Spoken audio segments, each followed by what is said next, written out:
इस समय CBI officer समुंदर सिंह भी वहाँ पर मौजूद थे। तभी उनकी नजर एक आदमी पर पड़ती है जिसकी आंखें एकदम हरी थी, जैसा कि कहर सिंह ने बताया था। फिर समुंदर सिंह तुरंत उसको पकड़ लेता है और पूछताछ के लिए ले जाता है। उस आदमी का नाम था कुलजीत। अब कुलजीत को सब कुछ पता था, लेकिन वो गवाही नहीं देना चाहता था। वो बताता है कि मैं एक मामूली सा पुलिस वाला हूँ और अब तक तो मेरी नौकरी भी परमानेंट नहीं हुई। फिर समुंदर सिंह कहता है कि अगर तुम कोर्ट में गवाही दोगे तो मैं तुम्हारी नौकरी परमानेंट करवा दूंगा। और ये बात सुनकर कुलजीत सिंह मान जाता है। फिर जब कुलजीत को कोर्ट में पेश किया जाता है तो सवाल पूछा जाता है कि 6 सितंबर की रात तुम कहाँ पर थे। वो कहता है कि मैं कंग पुलिस स्टेशन में था और वहाँ पर मेरी गार्ड की ड्यूटी लगी थी। लेकिन कुलजीत ये नहीं बताता कि वहाँ पर जसवंत सिंह भी था, यानी कि अब वो अपनी गवाही से पलट चुका था। वो साफ साफ कह देता है कि सीबीआई वालों ने मुझ पर प्रेशर बनाया था कि मैं कोर्ट में ये कह दूं कि जसवंत सिंह भी उसी पुलिस स्टेशन में था। अब ये बात सुनने के बाद जज साहब सीबीआई पर नाराज हो जाते हैं और कोर्ट में झूठी गवाही दिलवाने के जुर्म में सीबीआई ऑफिसर समुंदर सिंह को इस केस से भी हटा दिया जाता है। तभी रात को जब कुलजीत सिंह सोने की कोशिश करता है तो उसके पास जसवंत सिंह आता है,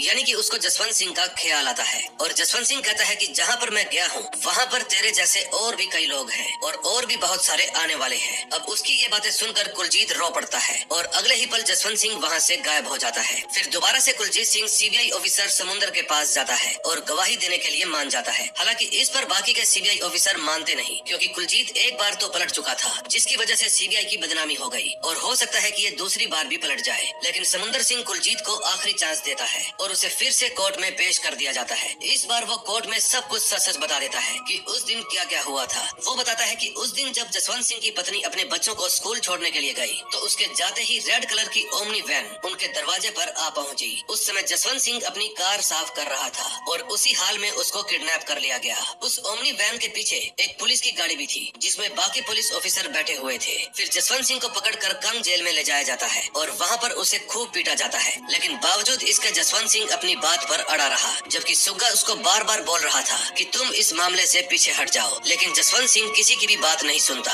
अब हर रात जसवंत सिंह को खूब टॉर्चर किया जाता था और खूब मारा जाता था, लेकिन जसवंत सिंह ने अपनी जिद नहीं छोड़ी। फिर एक रात सुग्गा सिंह ने उसको गोली मार दी और मुझे बोला कि इसकी लाश को दरिया में फेंक देना, मछलियाँ भूखी हैं, उनका पेट भर जाएगा। अब कुलजीत की ये सब बातें सुनने के बाद कोर्ट में मौजूद हर एक आदमी रोने लगता है। फिर कुलजीत ये भी बताता है कि जब जसवंत सिंह मर गए थे तो उन्हें पुल से दरिया में फेंक दिया गया और ये घटना उसी दिन की थी जिस दिन सुग्गा सिंह जसवंत के घर पर उसकी पत्नी को डराने के लिए गया था। वो दिवाली की रात थी। अब कुलजीत सिंह की सारी बातें सुनने के बाद कोर्ट पंजाब पुलिस के ऊपर कड़ी से कड़ी कार्रवाई करने की सजा सुनाती है और इसी के साथ इस मूवी का एंड हो जाता है। मुझे लगता है कि उस समय सरकार मिलिटेंट को मारने के लिए इनाम के तौर पर पैसे और प्रमोशन देती थी।